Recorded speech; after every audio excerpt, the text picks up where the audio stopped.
के साथ में अपने रिश्तों को आपके साथ में जोड़ें, दृढ़ करें, मजबूत करें, ताकि हम यहां से जब अपने घरों की ओर रुखसत हों तब अफसोस के साथ और दुख के साथ नहीं, परंतु उस आनंद और उस खुशी के साथ में लौटें कि हम आए थे संसारिक बन करके, लेकिन लौट रहे हैं आत्मिक बन के। आप दया करिए, हम सबको ब्लेस करिए, क्योंकि जब हम उद्धारकर्ता की बातों को सुन लेते हैं और जान लेते हैं तो हम आत्मिक होकर के ही लौटेंगे।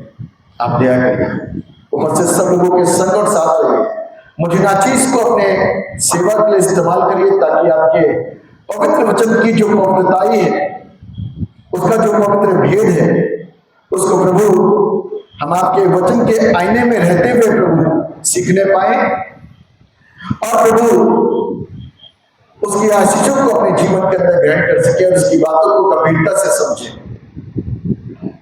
इसकी बातों को अपनी आवश्यकताओं की पूर्ति करने के लिए नहीं, इसकी बातों को अपने उद्धार को प्राप्त करने के लिए सीखें, ताकि हम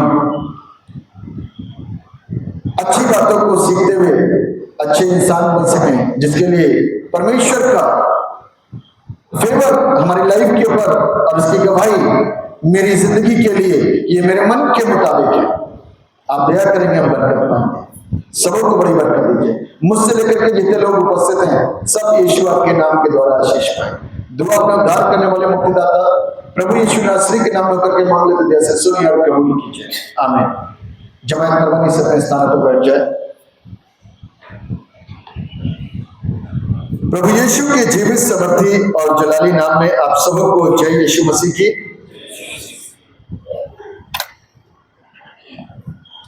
प्रभु को महिमा मिले कि वो परमेश्वर जो मुझसे और आपसे बहुत प्यार करता है, जो मेरी और आपकी रखवाली करता है। रखवाली का मतलब समझते ना, कि जब मैं और आप संसार के नियंत्रण में होते हैं, क्योंकि मैं कई बार बता चुका हूं कि आत्मिक बनने के लिए बहुत लड़ाई करनी पड़ती है। आत्मिक बनने के लिए, आत्मिक बनने के लिए बहुत मेहनत करनी पड़ती है। कुछ भी बनना हो तो मेहनत तो करनी पड़ेगी, कुछ नहीं बनना हो तो अपने आप बन जाएंगे जो भी है। लेकिन आत्मिक बनने के लिए आत्मिक बातों का होना बहुत जरूरी है, और आत्मिक जन का होना बहुत जरूरी है, आत्मिक ज्ञान का होना बहुत जरूरी है, आत्मिक संदेश का होना बहुत जरूरी है, जो स्वर्ग से आता है। क्योंकि हम संसारिक, क्योंकि हम संसार में रहते हैं, वो आत्मिक क्योंकि वो आत्मा है परमेश्वर और स्वर्ग में रहता है, उसकी बातें नीचे जब आती हैं तो संसारिक खेमे के अंदर एक आग लगाती है। उसकी बातें जब इस संसार के लोगों के जीवन के अंदर उतरती हैं तो अंदर ही अंदर एक युद्ध, एक लड़ाई खुद से ही शुरू हो जाती है, और करते करते किस तरफ हम पटक दिए जाते हैं वो कर्मों से प्रकट होता है। क्योंकि जब हम लड़ाई लड़ रहे होते हैं तो दो लोग होते हैं, एक अपनी ओर खींचता है, एक अपनी ओर खींचता है। हमारी विल पावर, हमारी शक्ति, हमारी मानसिकता, हमारा विवेक किस तरफ झुक जाता है, हमारा स्वयं का चुनाव किस तरफ हो जाता है, हमारा स्वयं का झुकाव किधर हो जाता है, उसी तरफ हम चले जाते हैं। एक साइड परमेश्वर हमको खींच रहा है, बेटे सच और सच्चाई की ओर आ जाओ। एक तरफ शैतान खींच रहा है, देख संसार कितना खूबसूरत है, और संसार की खूबसूरती को जब मैं और आप देखते हैं, हमको पता नहीं चल पाता कि कितनी प्यारी तरीके से पाप लपेटा गया, कितने खूबसूरत अंदाज में पाप को प्रस्तुत किया जाता है। और चूंकि हम पृथ्वी के लोग हैं, संसार के लोग हैं, हमारा झुकाव पाप की तरफ चला जाता है, और पाप दिखने में बहुत खूबसूरत और बड़ा आकर्षक जो अपनी ओर खींच ले जाता है। और मैं और आप पाप के बंधनों में आ जाते हैं, और फिर से पाप की बंधुआई में चल पड़ते, पता नहीं चलता कि हम चल कहां रहे हैं। हमें कोई बताता ही नहीं, क्योंकि हम जिसके साथ चल रहे हैं वो भी संसारिक है। इसीलिए मैंने शुरुआत में बोला, ये वो स्थान है जहां से आत्मिक बातें सिखाई, पढ़ाई, सुनाई, समझाई जाती है। आत्मिक संदेश वहां से आता है, और एक चीज इन दोनों के बीच में होती है, जिसके लिए बाइबल हमको सिखाती है कि तुम्हारे बीच में और तुमको सत्य का आत्मा दिया जाएगा, जो तुम्हारा मार्गदर्शन करेगा। मैं पीछे कई संदेशों के अंदर इस बात को बता चुका हूं कि ये सत्य का आत्मा, जिसका एक नाम दिया गया है, वो है पवित्र आत्मा। क्या है? जोर से बोल सकते हैं। जिसको माफ कीजिएगा, थोड़ा सा कड़वा हो सकता है, जिसको चर्च, जिसको कलीसिया, जिसको मैं और जिसको आप, हो सकता है पूरे उत्साह के साथ में, पूरे आनंद के साथ में उसको अनुमति हो सकता है ना दे पाए हो या ना दे रहे हो। जिस दिन सत्य का आत्मा मेरे और आपके जीवन के अंदर एंटर कर जाता है, सेम डे में एक मसीहत की जर्नी स्टार्ट होती है। एक मसीह व्यक्ति की सही यात्रा का आरंभ हो जाता है। अभी भी यात्रा में हैं हम, लेकिन अभी इतने सजग नहीं है। हमारी सजगता संसार की हर एक वस्तु के प्रति है, जो आज मेरी जिंदगी की दिनचर्या की एक आवश्यकता है। हो सकता है वो बीमारी हो, तो उससे ठीक होने के लिए हम डॉक्टर के पास जाएंगे, मेरा पूरा ध्यान डॉक्टर की ओर होगा। हो सकता है हमें नौकरी की जरूरत हो, तो हम और आप अधिकारी के पास जाएंगे अपने पेपर्स लेकर के कि भैया हमको नौकरी दे दीजिए, क्योंकि मेरा सारा दिमाग, मेरा सारा फोकस नौकरी के ऊपर है। हो सकता है कि हमको कहीं बाहर जाना हो, तो मेरा सारा दिमाग होगा, अपना सारा पेपर वर्क कंप्लीट किया जाए, ताकि मैं इस कंट्री से होकर के उस कंट्री चला जाऊं। हो सकता है कि हमारा दिमाग और हमारा ध्यान शादी की ओर केंद्रित हो, तो हम लड़का लड़की के चैन में, लड़की लड़के के चैन में लगी हुई हो, और माँ बाप बच्चों के लिए अच्छा और बेहतर सोच रहे हो, तो सारा दिमाग उस तरफ केंद्रित होता है। ये संसार की आवश्यकताएं हैं, और ये परमेश्वर कहता है कि वो सब कुछ देगा। नौकरी मिल गई, 4 दिन के बाद छूट गई, 3 दिन तक आपने खूब आनंद मनाया, चौथे दिन आपके जीवन के अंदर, आपके डेरे के अंदर दुख आ गया, क्योंकि नौकरी छूट गई। दूसरी बात, हो सकता है शादी आपने खूब मनपसंद तरीके से की हो, लेकिन साल भर के बाद, 6 महीने के बाद में वो शादी टूट गई हो, क्योंकि आपने अपनी मेहनत के साथ में उसका चयन किया, खूब कोशिश करी। वही माँ बाप जो ढोल नगाड़े बजा करके दूसरे शहर में बहू को लेकर के आए, और वही लोग अब रिश्ते को तोड़वाने में लगे हुए हैं। हो सकता है 3 महीने 4 महीने भी नहीं चले, वो रिश्ता ब्रेक हो गया।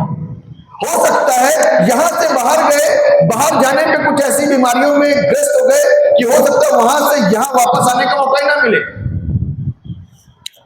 हो सकता है। ये संसारिक हाथ पैर मारे गए, संसारिक ताकत लगाई गई, संसारिक बुद्धि लगाई गई, संसारिक शक्ति को लगाया गया, लेकिन अभी भी मेरे आपके जीवन के अंदर एक पार्ट ऐसा सुना है जो मेरे ये सारे जो रिश्ते हैं जिनके लिए मैंने मेहनत करी और बहुत मेहनत करी, बहुत पैसा खर्चा करा, खून और पसीना भी बहा दिया, दिन रात उसमें लगे रहे, चैन नहीं मिला। काफी समय के बाद यदि मुझको कुछ मिल भी गया, मेरे हाथ लग भी गया, लेकिन कुछ समय के बाद वो मेरी जिंदगी का एक सबसे बड़ा दुख का हिस्सा बन गया।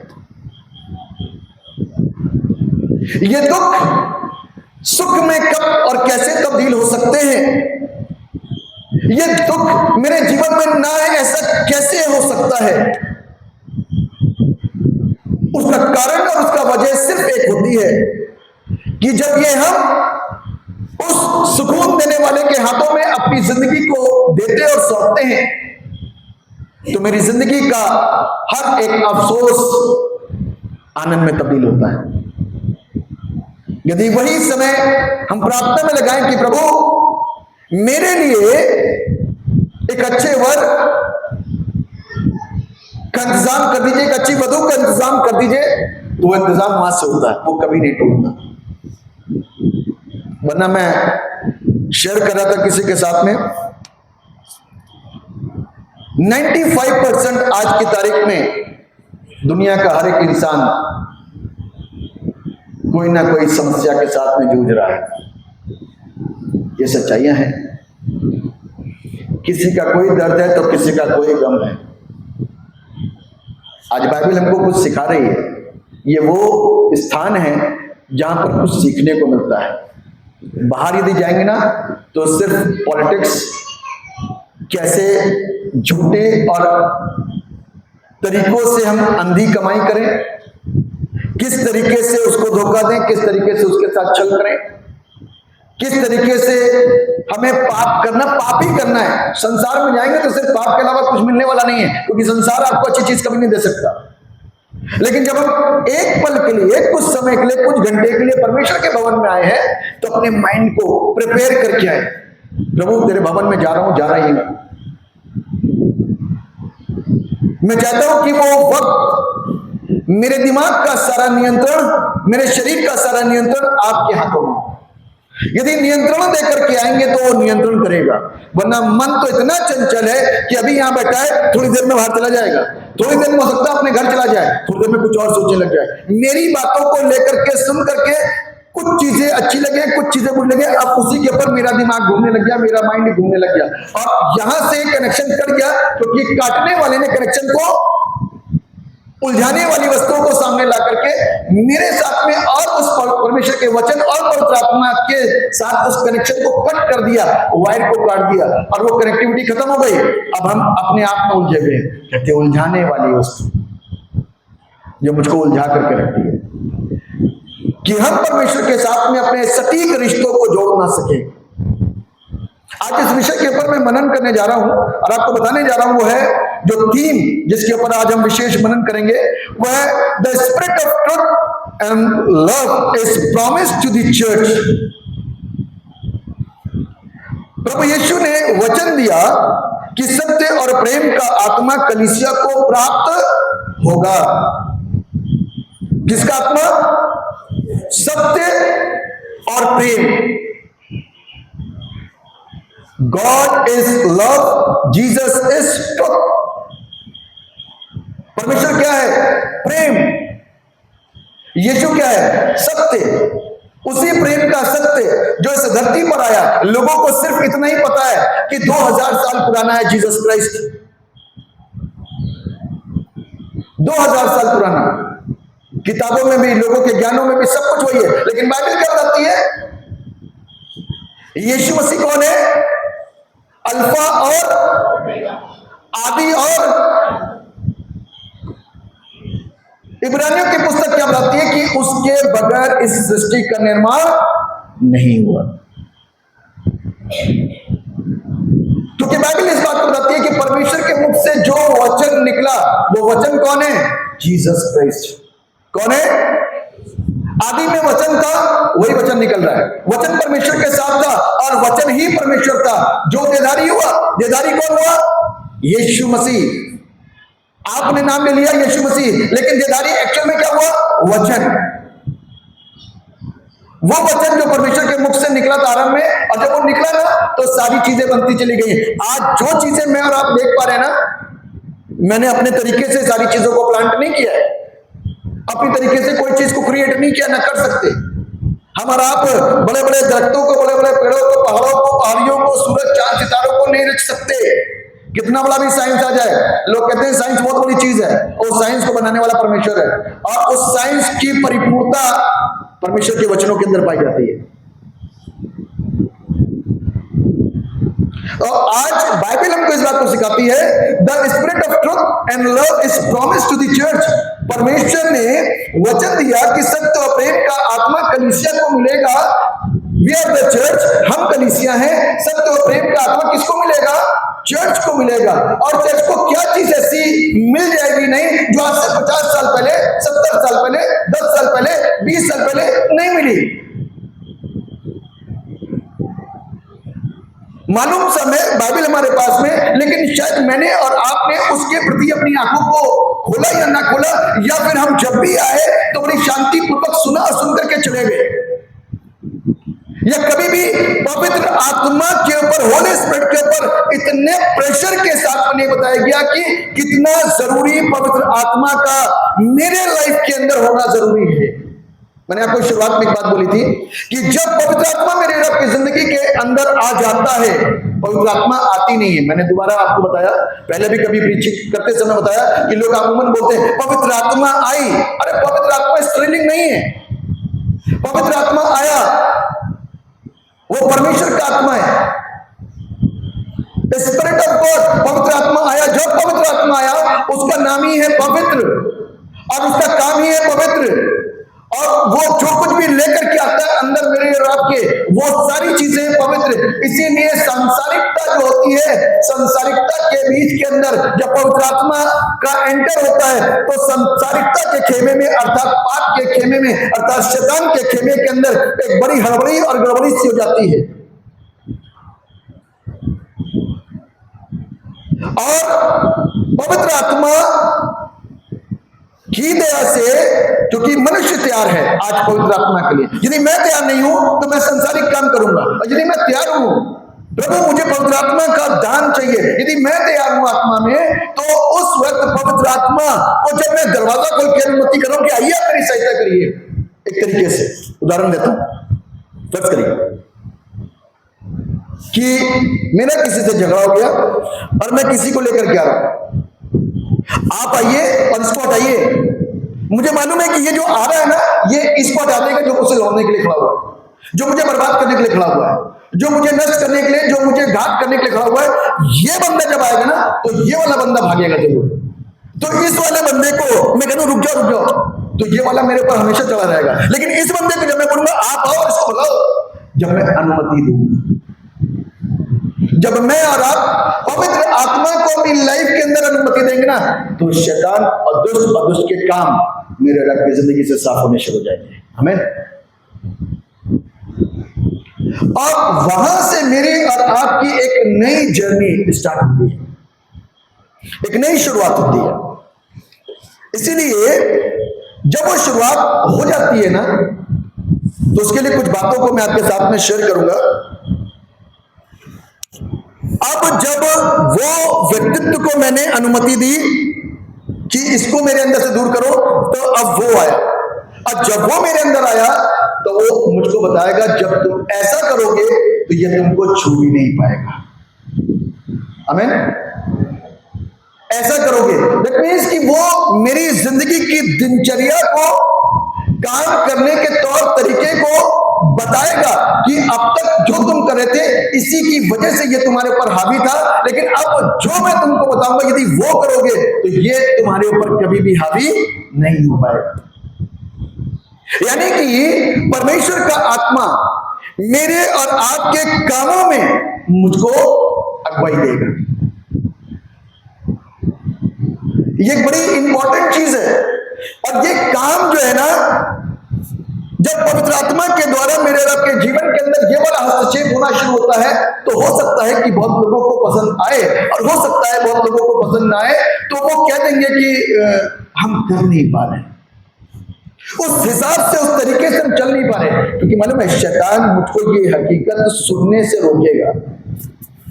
शैतान जो है ना, मुझको और आपको इस हकीकत को सुनने से रोकेगा। अरे क्या हो रहा है, क्या बताया जा रहा है, कहां से पवित्र आत्मा आ गया। शैतान को मालूम है कि पवित्र आत्मा कितना बड़ा, कितना इंपॉर्टेंट, कितना महत्वपूर्ण है। जिस जीवन के अंदर आ गया उसकी जिंदगी को बदल के रख देगा।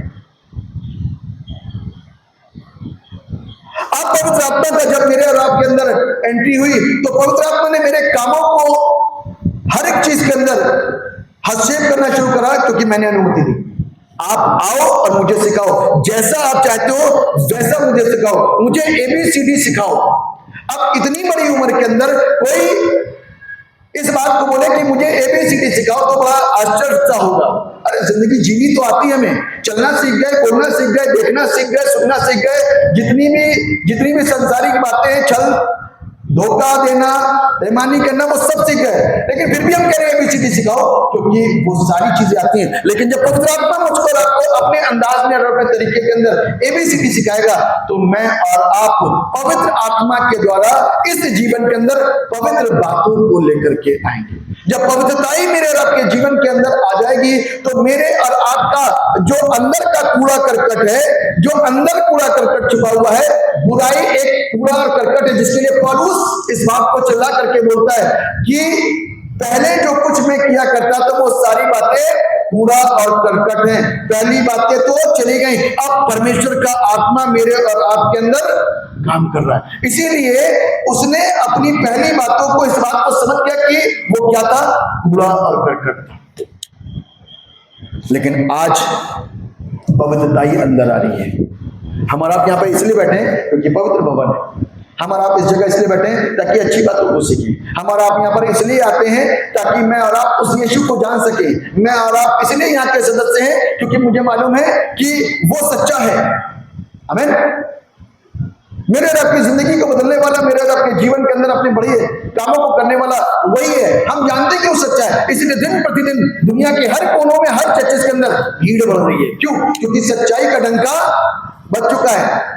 आज आप चंगे हुए, आपने दूसरे को बताया, अरे तुम तो अंधे थे, तुम कैसे देखने लगे? यीशु ने चंगा करा। 1 से 2 हो गए। दूसरे वाला लंगड़ा था, अरे तुम कैसे चंगे, तुम तो लंगड़ाते थे, क्या? यीशु ने चंगा करा। दूसरे ने बताया तीसरे को, अरे तुम तो लंगड़ाते थे, कैसे ठीक हो? यीशु ने चंगा करा। वो अंधा था, अंधे को ठीक कर दिया प्रभु ने। किसने चंगा करा? यीशु ने। मतलब कि एक संख्या, एक भीड़ बढ़ती जा रही है। सिर्फ चंगाई ही मुख्य नहीं है। प्रभु जिस चंगाई को मुझको और आपको देना चाहता है, जिस तरफ मेरे और आपके ध्यान को केंद्रित करना चाहता है, वो ये है कि एक्चुअल ये हो कैसे रहा है। अभी एक टेस्टमनी दी आशीष ने, और अपनी टेस्टमनी के अंदर बताया कि चंगाई जो है वो एक्चुअली चमत्कार नहीं है, वो सुपर नेचुरल है।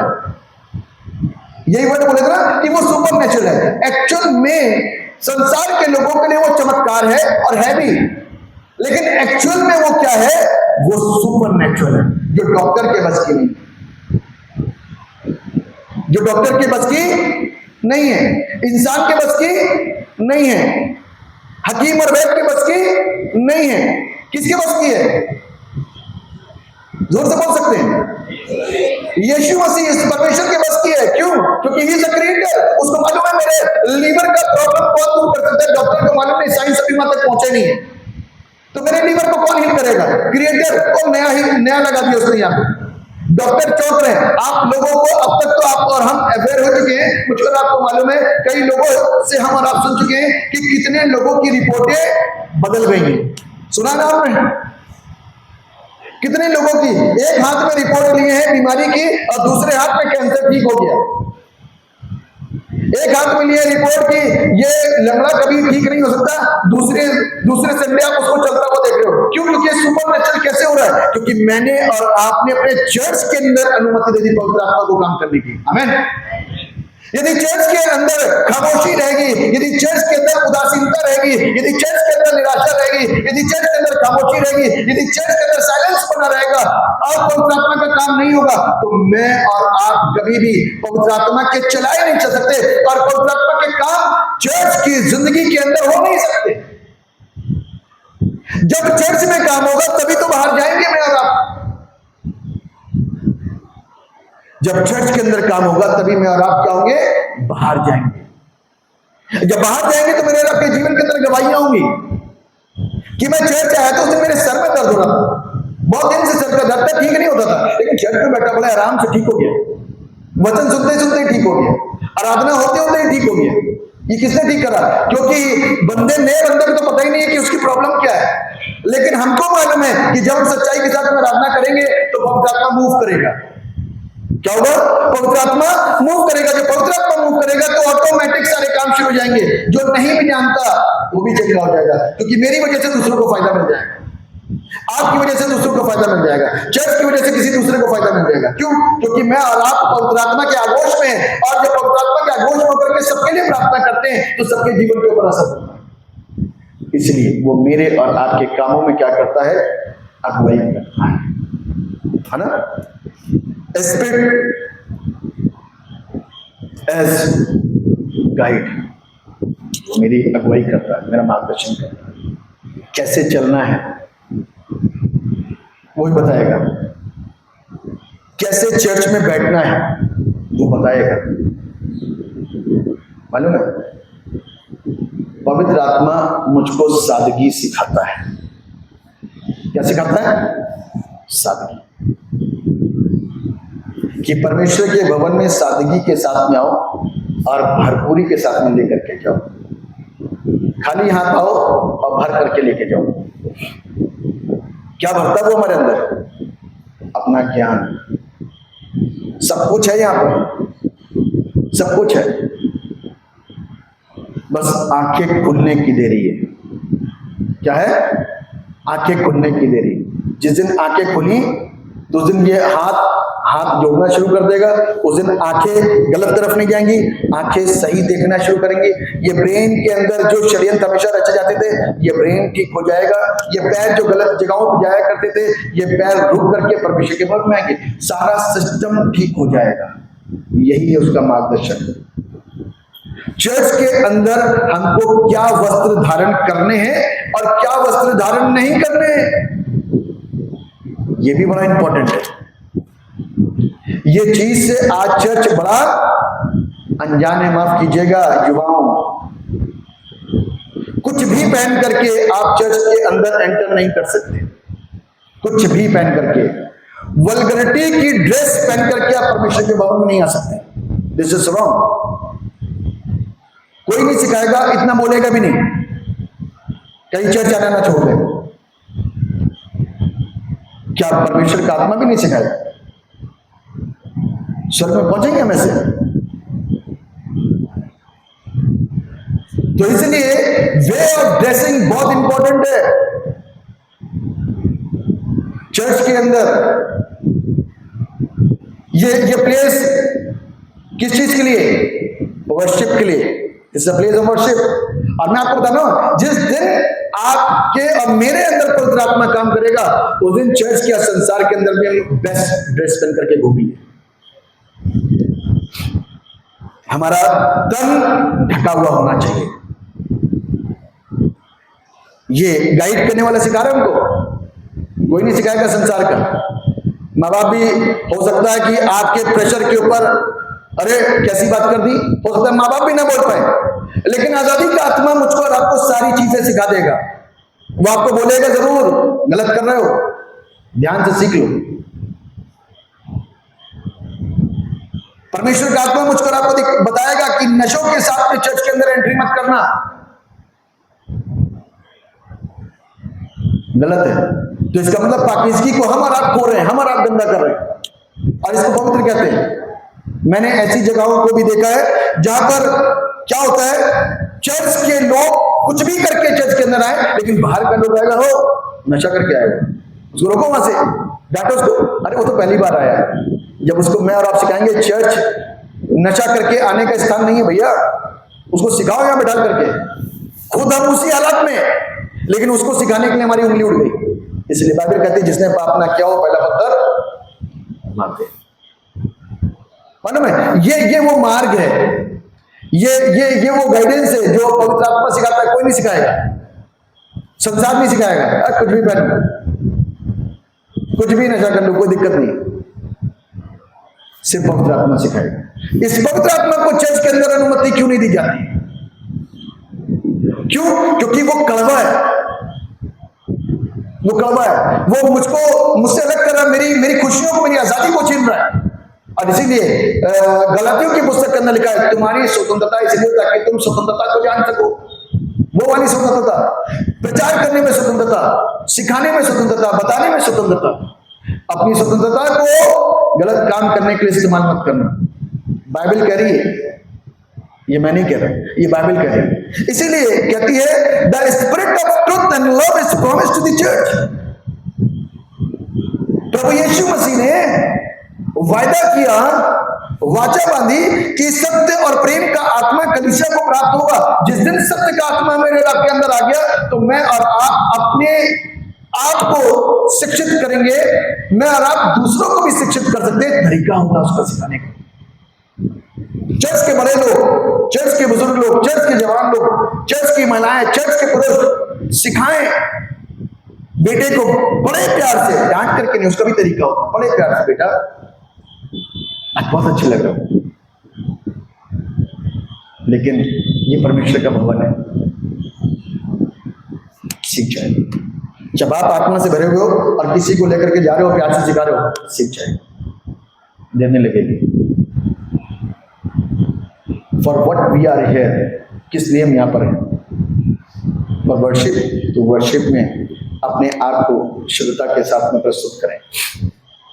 दूसरा पॉइंट,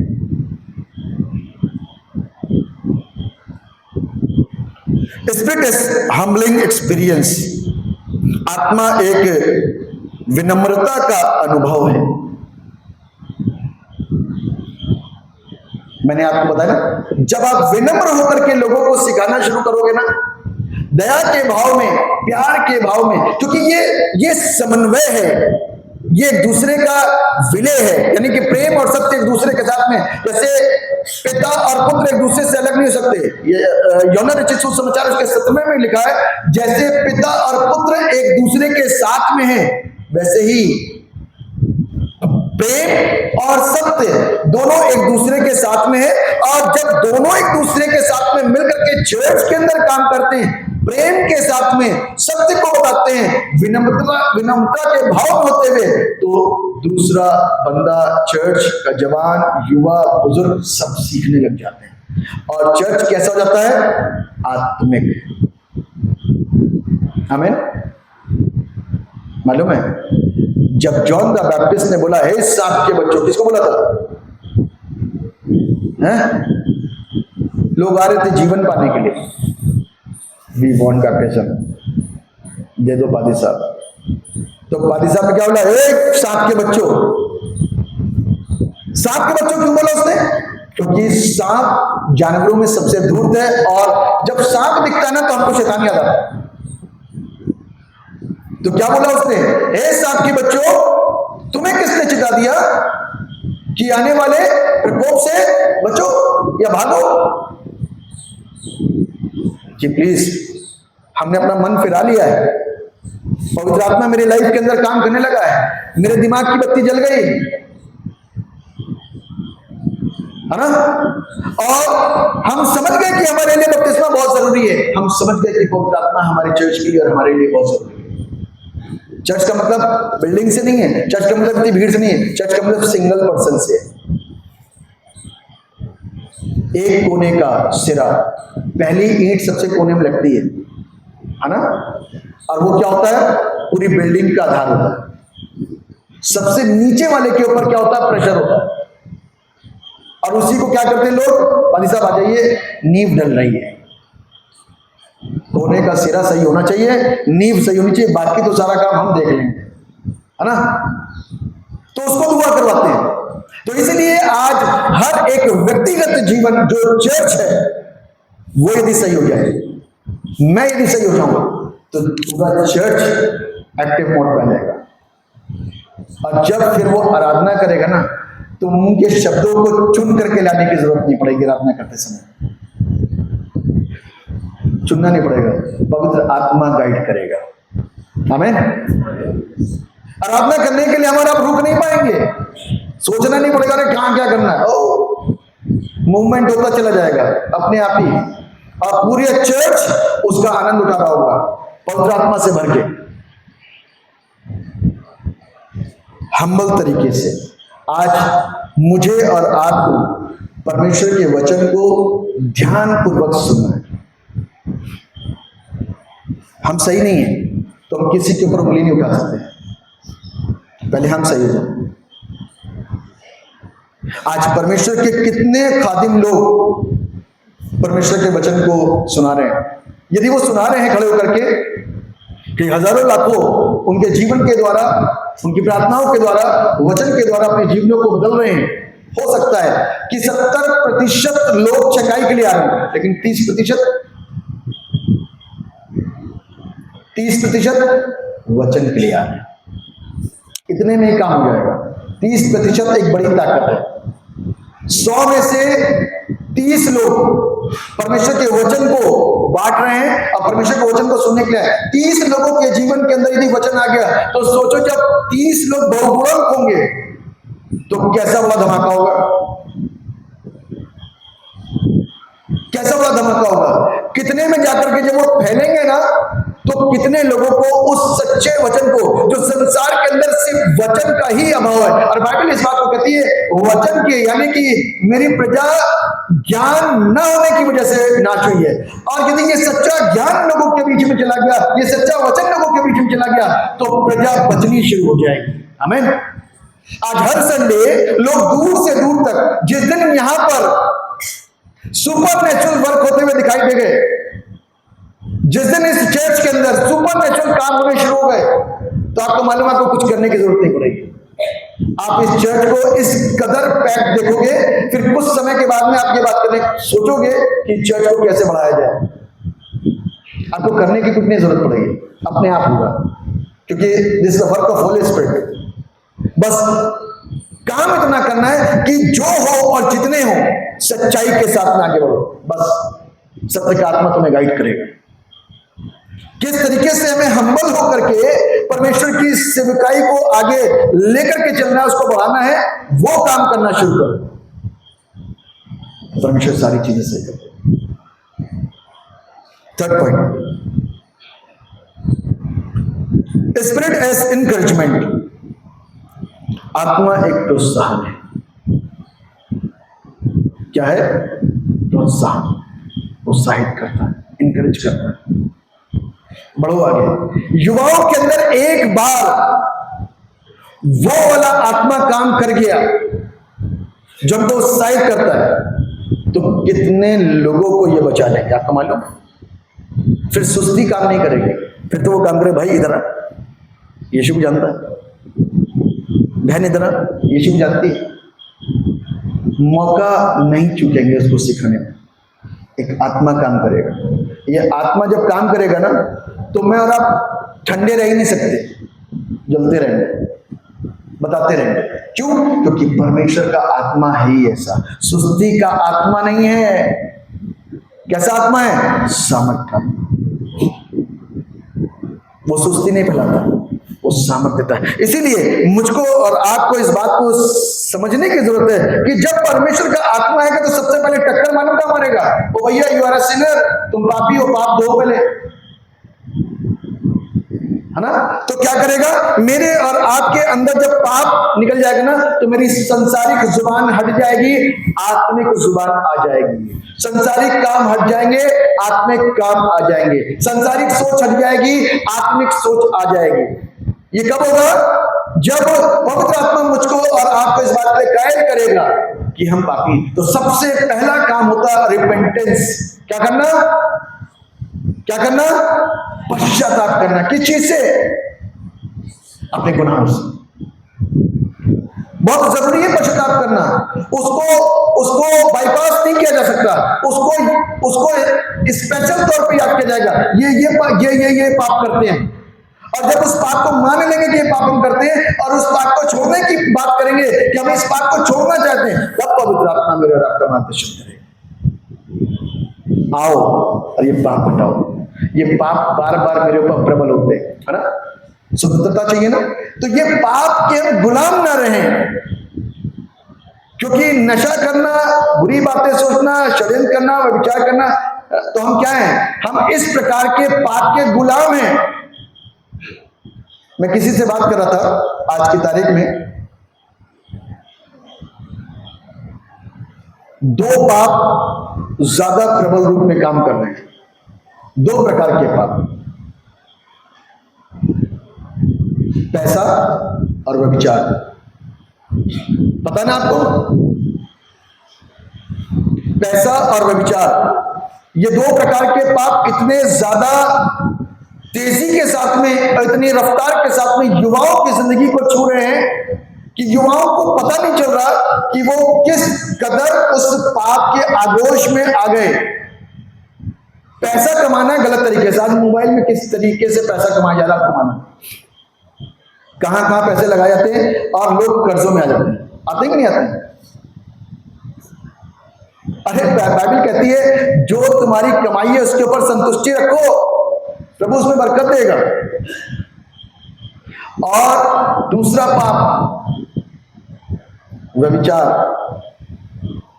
सिर्फ युवाओं के ऊपर हम लोग उंगली नहीं उठा सकते।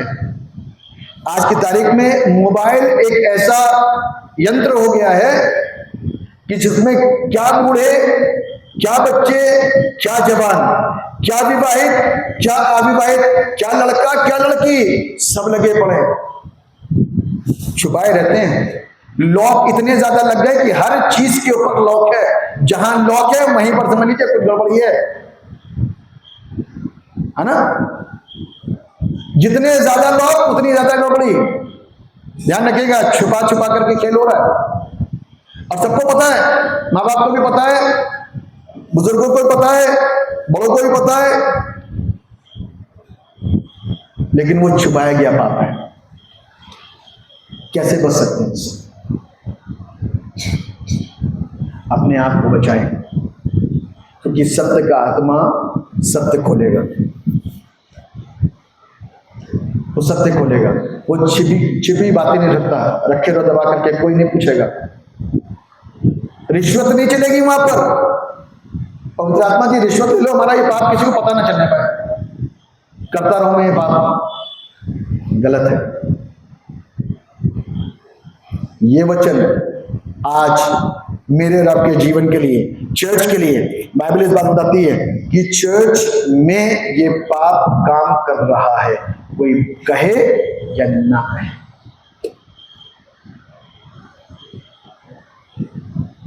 ये पाप हो रहा है, मौका दीजिए अपने आप को कि पवित्र आत्मा आए, चर्च के अंदर एक बड़ा ब्लास्ट हो, हमारे सारे पाप मिट जाए। हर एक जन, एक व्यक्ति से, एक जन ने यदि यहाँ पे खड़े होकर के गवाही दे दी ना, तो हमारा आपका क्या, अरे ये पापी था, लगता नहीं था। एक भी जन, और पता नहीं कितनों के पास गवाहियां होंगी ऐसी, लेकिन कोई बताएगा नहीं, छिपा करके रखते। व्यभिचार का पाप तो बिल्कुल ऐसा हाइड होता है, यानी कितने लॉक के अंदर वो लॉक होता है, पता ना चल जाए। होता है कि नहीं होता है? सुन रहे ना आप? नाराज तो नहीं हो रहे? सच्चाई है, सत्य का आत्मा काम कर रहा है। क्योंकि वीडियो तो आजकल मूवी जब चलती ना, जब ये करते रहते हैं तो कुछ चीज ऐसी आती है जहां पर रुक जाते हैं 2 मिनट। बाइबल कहती है यूसुफ यदि रुक जाता ना तो उसी दिन पाप में पड़ता हो। इतने बड़े काम कर पाता, प्रधानमंत्री बन पाता नहीं। दाऊद जब यूं कर रहा था ना, तो दाऊद के सामने हित्ती उरिया की पत्नी आ गई, क्या हुआ? और वहीं रुक गया, वो भाग नहीं पाया। उसके चलते कितने पाप किए? षड्यंत्र रचा, पति को मरवाया, पाप किया। जब स्क्रॉल करते ना, भाग जाए वो, अरे एलिया के खुदा, एलिशा के खुदा, गाना बजा दो, है ना? आते हैं गाने, गाने भी तो आते हैं, अच्छा बुरा सारा आता ना। तो क्या चूज करेंगे, अच्छा या बुरा? एलिया के खुदा, एलिशा के खुदा, भेज अग्नि, है ना? क्योंकि ये मोबाइल यदि फायदे की चीज है तो बहुत नुकसान की चीज है। 8वीं पास नहीं है शैतान, जिसको आप सोचो कि ऐसे हल्के में लेकर के उसको कर दोगे, बहुत दिमाग वाला है वो। आया कहां से मालूम है? अच्छी पोस्ट होल्ड करे हुए था और इलेक्शन लड़ रहा था, याद है? सुन रहे हैं आप मेरे को? हाँ, इलेक्शन लड़ रहा था, कुछ सपोर्टर उसके साथ में आती, आप खड़े हो जाओ, परमेश्वर की बराबरी में कोई दिक्कत नहीं है। इलेक्शन में हारा है, पटक दिया गया, अब वो नीचे का इलेक्शन लड़वा रहा है। क्या कर रहा है? नीचे का। अब यहां भीड़ जमा कर ली उसने, चर्च में भी काम करता है, ये मत सोचिए चर्च में काम नहीं करता, यहाँ पे बाइबल है तो चर्च में काम नहीं करेगा। जितने धार्मिक स्थल उससे ज्यादा काम करेगा। कहीं ये पवित्र आत्मा से भर ना जाए, कहीं ये लोग पवित्र आत्मा से, उसको सबसे बड़ा डर लगता है कि एक भी लड़का और एक भी लड़की, अभी आप जो गवाहियां सुन रहे थे ना, ये साधारण नहीं है, अभी गवाहियां पूरी नहीं हुई हैं, अब ये पूरी गवाहियां दी जाएंगी, मैं आपको बताऊंगा, मैं नहीं दूंगा, देने वाले देंगे। ये अभी गवाहियां पूरी दी जाएंगी, तब आपको पता चलेगा कि परमेश्वर है क्या। अभी हम वहां तक पहुंचे नहीं। शैतान मुझको और आपको नीचे से ही काटना मांग रहा है, जड़ काटना मांगता हुआ हमारी।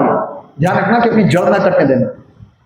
पाप हो गया ना, व्यभिचार हो गया ना, गलती हो गई ना, सुधार कर लो। There is a provision. आज ये बात को कोई डिस्कस नहीं करेगा, माफ कीजिएगा, इतनी प्रैक्टिकल बातें कोई डिस्कस नहीं करेगा, इतना अंदर इतना डीप कोई जाएगा नहीं, कोई नहीं रोकेगा। अरे कैसे वस्त्र पहन करके तुम चर्च में चले आए हो, चली आई हो, कोई नहीं टोकेगा, क्योंकि उनके चर्च के लोग कम हो जाएंगे, मुझे उससे कोई मतलब नहीं है। वहां पहुंचना चाहिए, ये मेरी चर्च के लिए दुआ है, इसलिए मैं उनको बताऊंगा। कुछ भी खाने से, रोमियो की पुस्तक उसके 14वें अध्याय को या 12वें अध्याय को में आप जब पढ़ते हैं ना, तो वहां पर जिक्र है खाने के ऊपर। कई बार कोई खाना किसी को यदि नहीं पसंद है तो उसके सामने नहीं खाना चाहिए। बाइबल इस बात को बता रही है, यदि वस्त्र आपके किसी को पसंद नहीं आ रहे या बाइबल के अकॉर्डिंग नहीं है तो नहीं पहनना चाहिए। This is the place of God, this is the worship place. इसीलिए ध्यान रखिए कि आज सत्य का आत्मा मुझको और आपको पूरी रीति से शिक्षित करने के लिए आया। इसीलिए यूहन्ना रचित सुसमाचार उसके 16वें अध्याय के अंदर जिक्र लिखा हुआ है, मैं आपके सामने पढ़ना चाहता हूं। 27वें पद को पढ़ रहा हूं, 15वें अध्याय के 27वें पद को। और तुम भी मेरे गवाह हो, क्योंकि तुम आरंभ से मेरे साथ रहे हो। और उसके 16वें पद में लिखा, ये बातें मैंने तुमसे इसलिए कही कि तुम ठोकर ना खाओ, वे तुम्हें आराधनालयों में से निकाल देंगे, वरन वो समय आता है कि जो कोई तुम्हें मार डालेगा वो समझेगा कि मैं परमेश्वर की सेवा करता हूं। ऐसा वे इसलिए करेंगे कि उन्होंने ना तो पिता को जाना है और ना मुझे जानते हैं। ना तो उन्होंने पिता को जाना, ना हुए, कौन कह रहा है ये यीशु मसीह कह रहा है। ना तो वो पिता को जानते हैं, जो कुछ भी कर रहे हैं ना उनको दिख तो रहा नहीं है, एहसास हो नहीं रहा है। उनका काम है भैया दान चढ़ा दो, पिता खुश हो जाएगा, फूल चढ़ा दो, पिता खुश हो जाएगा, है ना, कुछ बड़ा सा डोनेशन चर्च में डाल दो, पिता खुश होगा। पिता इससे खुश नहीं होता, पिता दो दफड़ी से खुश होता है जो सच्चाई के साथ ली जाती है। अभी पिता को नहीं जानते तो मुझे कैसे जानोगे? यीशु मसीह को जान पाया कोई? सिर्फ चेलों ने जाना था, वो भी 12 लोगों ने। बाकी के और जितने चेले थे उन्होंने, उनको नाराजगी हो गई, गुस्सा हो गए। यीशु मसीह ने हमको चूम करके अपने पास नहीं बुलाया, हमको चेला नहीं बनाया, सिर्फ 12 लोगों को इकट्ठा करा है। हम तो वापस चले अपने घर में, तो वापस चले गए। यीशु के काम, यीशु का प्रेम, यीशु का संदेश, यीशु की सत्यता किसी के पल्ले नहीं पड़ी, सारे वापस। और क्रूसिफिक्शन के वक्त में चेले भी वापस। जैसे तुमने पिता को नहीं आना वैसे तुमने मुझे नहीं आना, लेकिन अब मैं तुमको क्या दूंगा? सत्य का आत्मा। कौन सा आत्मा? जो क्या करेगा? मैं बताता हूं, पढ़िए इसके 7वें पद से, 16-7। चलिए मैं पढ़ता हूं। तो भी मैं तुमसे सच सच कहता हूं कि मेरा जाना तुम्हारे लिए अच्छा है, क्योंकि यदि मैं ना जाऊं तो वो सहायक तुम्हारे पास ना आएगा, परंतु यदि मैं जाऊंगा तो उसे तुम्हारे पास भेजूंगा। अगर आकर संसार को पाप और धार्मिकता और न्याय के विषय में निरुत्तर करेगा। संसार के लोगों को क्या करेगा? लिखा हुआ है, पढ़िए, संसार को पाप और धार्मिकता और न्याय के विषय में क्या करेगा? निरंतर करेगा। लिखा पाप के विषय में इसलिए कि वे मुझ पर विश्वास नहीं करते। जो प्रभु पर विश्वास नहीं करते, दे आर अ सिनर। उसको जानते ही नहीं, उसको जानने का मतलब क्या है? यदि हम उसको जान करके उसकी आराधना करते हैं और उसके जैसे काम करते हैं, तब तो अच्छी बात है, हमसे नहीं कर रहे। लेकिन जब हम उसको जानने के बाद में भी उसके विरोध में जाकर के काम करते हैं, तो वी आर अ सिनर, हम पाप कर रहे हैं। सेकंड, उसके बाद में कहता है अधार्मिकता के विषय में इसलिए कि मैं पिता के पास जाता हूं और तुम मुझे फिर ना देखोगे। अब वो प्रभु यीशु जो पवित्र है, धर्मी है, वो वापस पिता के पास में जाता है, अपना काम कर चुका, इट इज फिनिश्ड। अब वो पिता के पास में, आज हमको उसकी धार्मिकता को, उसके कर्मों को देख करके, सुन करके पहचानना। तीसरी बात, न्याय के विषय में इसलिए कि संसार का सरदार दोषी ठहराया जाएगा। एक दिन शैतान क्या होगा? दोषी ठहरा दिया जाएगा। तब हमको पता चलेगा कि वो क्या कर रहा है।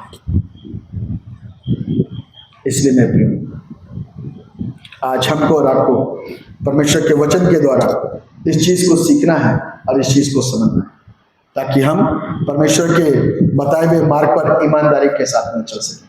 सत्य का आत्मा मेरे जीवन के अंदर जब आएगा तो मेरे अंदर के सिस्टम को, आदतों को बदलेगा। इसीलिए सत्य का आत्मा चर्च को दिया गया, ताकि चर्च एक बार सीख ले तो सारी दुनिया सीख लेगी, है ना। जो चर्च ने सीख ली अच्छी बातें, वो दूसरों को सिखाएगा, संतानों को बताएगा, बच्चों को बताएगा, पड़ोसी को बताएगा कि तुम ऐसे क्यों हो। तब आपके जीवन के अंदर गवाही होगी, तब आप बता पाओगे कि हम परमेश्वर के वचन के द्वारा बचाए गए। परमेश्वर के इस वचन के द्वारा हम सबको आशीष बरकत दें और अपनी महिमा के बहुतायत के साथ में इस्तेमाल करें। दुआ करेंगे। जीवित और समर्थी पिता परमेश्वर, राजाओं